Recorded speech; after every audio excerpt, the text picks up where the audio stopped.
There are only two manga series that I adore more than Bleach, one of which we've talked about recently and another that hasn't gotten its spotlight on my channel before, but today that changes. We live in an era where just about any anime, as long as it was once popular to some degree, can get a home console video game adaptation.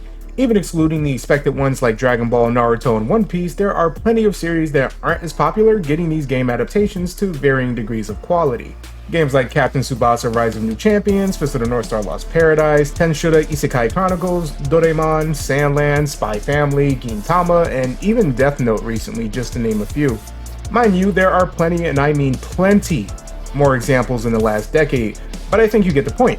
Despite all this, a monumentally successful, critically acclaimed, and widely influential series like Fullmetal Alchemist does not get the same treatment.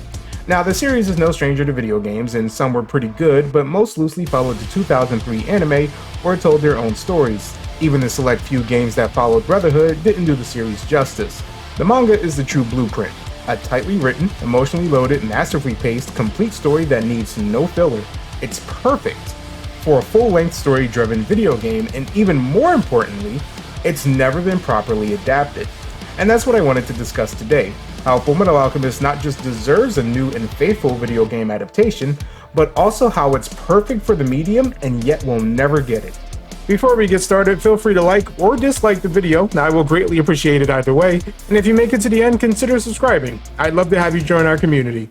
Fullmetal Alchemist has dipped its toe into a few different genres, spanning from side-scroll beat-em-ups to action and tactical RPGs, fighting games, and this weird point-and-click visual novel party game thing. I'm not sure what the hell that was. But if you ask me, the best way to faithfully adapt the source material would be through an action RPG or action-adventure game.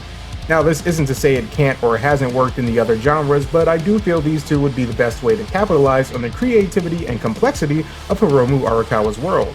A huge part of Fullmetal Alchemist is, well, the alchemy, and the games have adapted alchemy in a handful of ways, but for the most part, they all let you just make weapons or items to use in combat.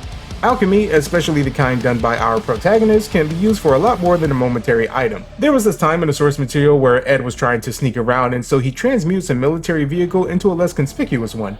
Now imagine that, but completely up to the player in their situation. It would encourage you to use alchemy in a way that best suits the predicament you're in, as opposed to just a skill used to give yourself a spear. Older Fullmetal Alchemist titles, more specifically the PS2 games by Rakjin, did dabble in this to a slight degree, but were obviously handicapped by hardware limitations at the time. Aside from making weapons, you could only transmute whatever the game allowed you to, which didn't leave any real room for creativity.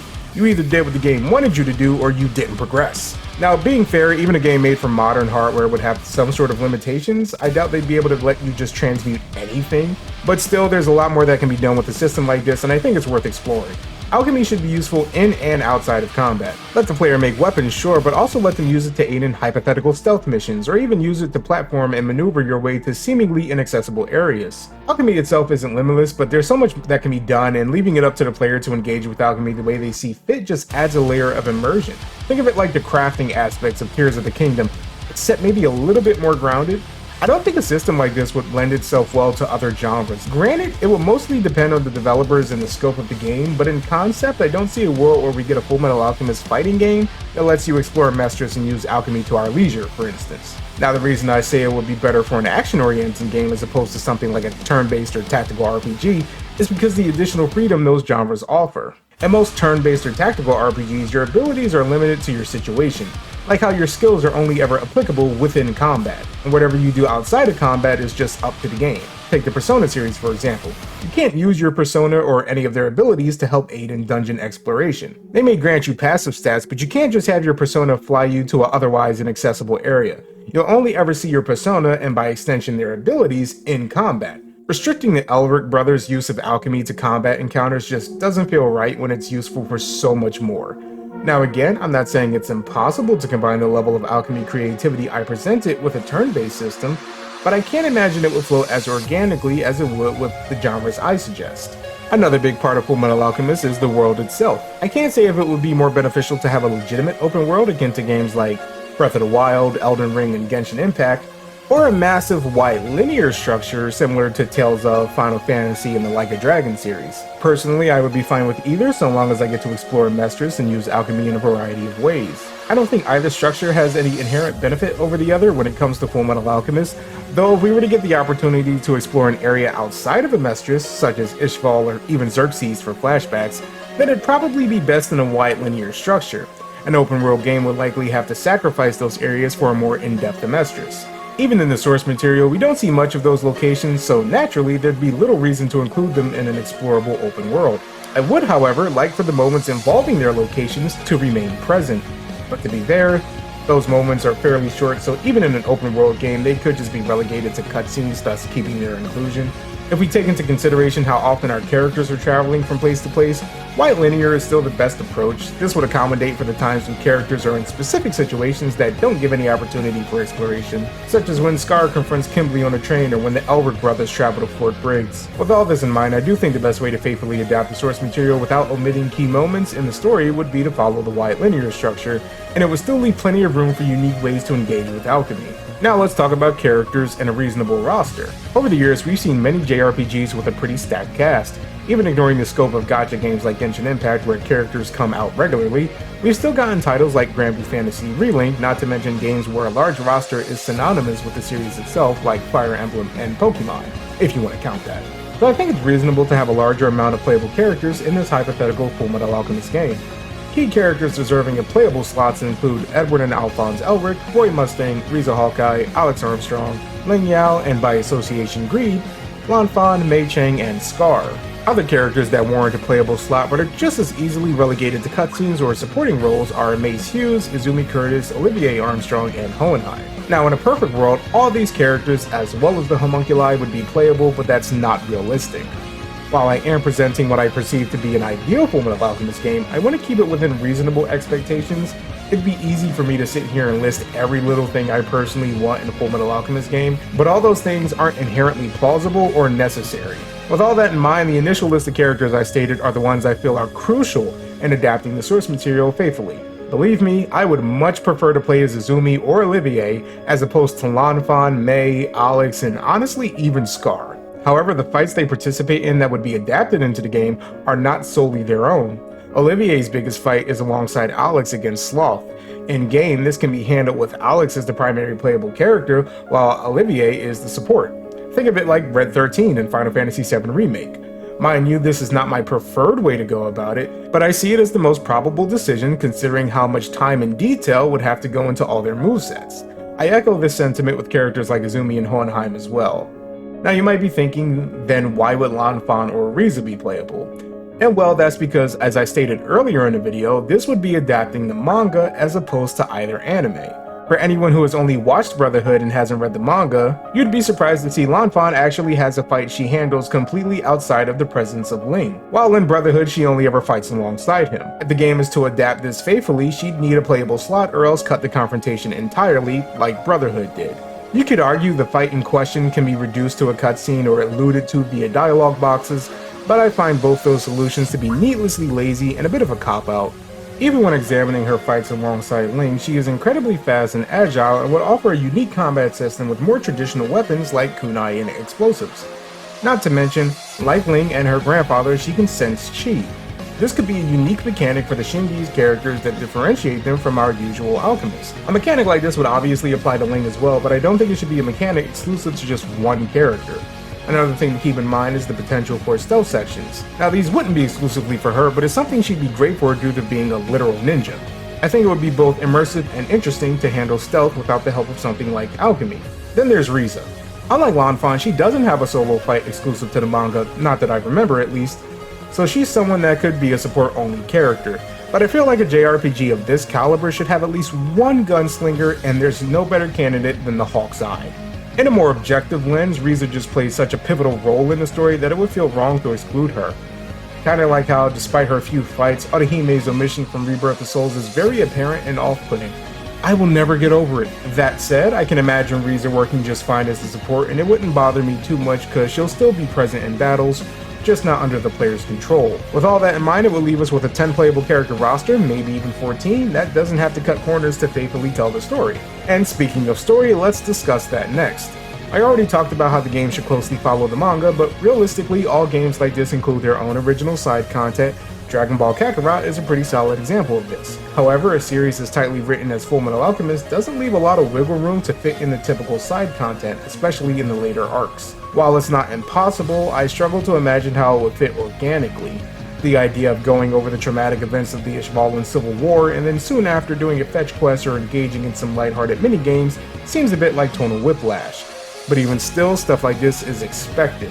I don't have any preferences or ideal way to handle side content in a game like this, I just god hope it's not done like it was in Final Fantasy XVI. Granted, in the beginning of the story there is a decent amount of room for side content, like during the events of the Mining Town and Father Canelo arcs, but this would essentially force the game to have all of its side content in the beginning of the game, which isn't necessarily bad, but it could conflict with the otherwise incredible pacing of the source material. As for the main story, there's nothing further for me to add. I feel it should adapt the manga as closely as possible without omitting any key characters or moments.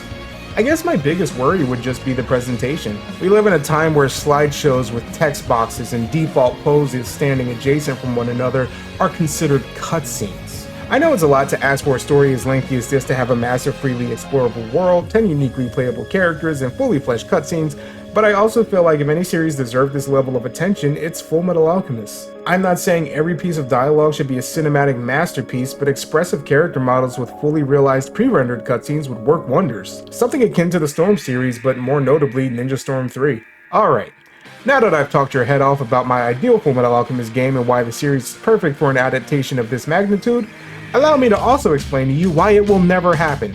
There are two words to sum it up perfectly, words that need no further explanation, but I'll do it anyway. And that is squareenix. As unfortunate as it is, Square Enix has the publishing and distribution rights to Fullmetal Alchemist. Even if there was an extremely talented and well-meaning development team that pitched the idea of a new Fullmetal Alchemist game, Square Enix would laugh in their face and send them on their way.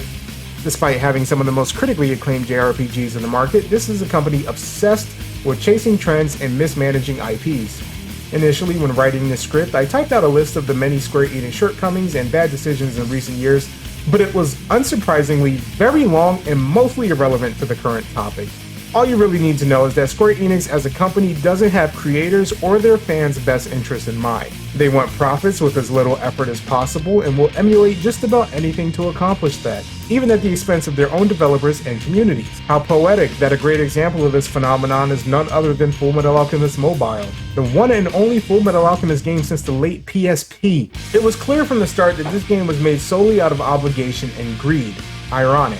To coincide with the series' 20th anniversary, Fullmetal Alchemist Mobile was made. Square Enix could have just made a home console game for such a celebration, or hell, even ported any of their older games lost to time, but that would have required effort and morals. The game was shut down in little under 2 years, not even getting its own second anniversary before Square pulled the plug. According to Square themselves, their team structure made it difficult to continue providing the level of service required. And whose fault is that exactly? What's funny is Square does this more often than any healthy studio should. They'll make something that isn't what the fans ask for, force in monetary systems the fans don't want, whine about not making millions in revenue, delist the game soon after, and make as many excuses as possible that keeps them from taking accountability for their own greed. Fullmetal Alchemist Mobile didn't even last long enough to get a global release, despite the series' global popularity. Square didn't rack in the millions of dollars they so desperately wanted, so any fans outside of Japan just didn't deserve shit. It would have cost them money to create and maintain a global server, and FMA isn't worth it to them. Even ignoring their gacha blunder, the company has done nothing meaningful with the IP as far as game development since 2010.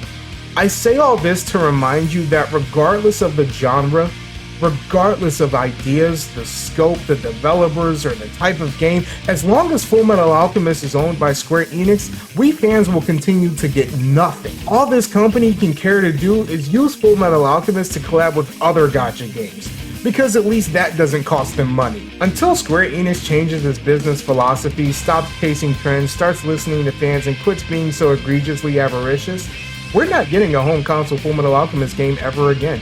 I want to clarify that I know this issue isn't exclusive to Fullmetal Alchemist. Square Enix has a plethora of mismanaged IPs, and it's unfair for all of us. The problem extends to other companies as well, especially one like Capcom.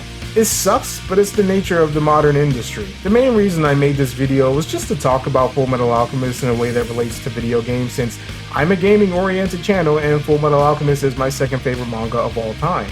It's genuinely one of the greatest stories ever written, with little to no games adapting its source material, and to this day, the manga lacks a truly faithful adaptation entirely. What better way to kill two birds with one stone than a new game that adapts said manga? But oh well. Thanks for nothing, Square Enix. Before I close out, I want to give a huge thanks and shout out to my channel members. If you aren't part of the Arrancar army yet, please consider hitting that join button and getting yourself some access to cool perks. Thank you all for watching as always, and yeah, I'll catch you guys whenever.